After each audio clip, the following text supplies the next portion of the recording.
So guys, magandang umaga muli sa inyong lahat. Itong video ng ating ipapakita sa inyo ngayon, ito kung saan yung lugar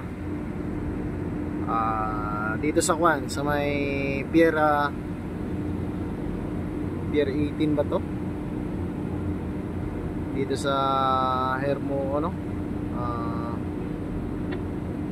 Hermosa ba to? Oo. Yan. Barko na mga international guys. Yan.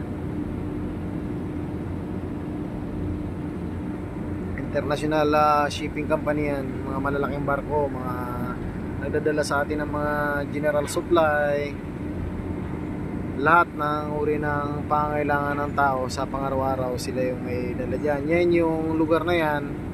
Yan yung Napukor power plant. Yan. Napukor power plant. Yan.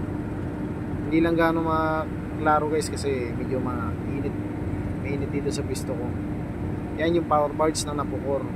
Marami yan guys. Yan. Power barge ng Napukor yan.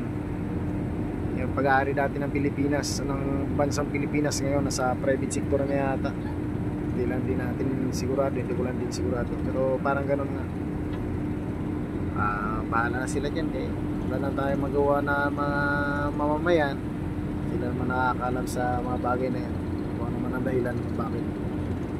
So ito lang guys yung may share ko sa video natin, yung view lugar kung saan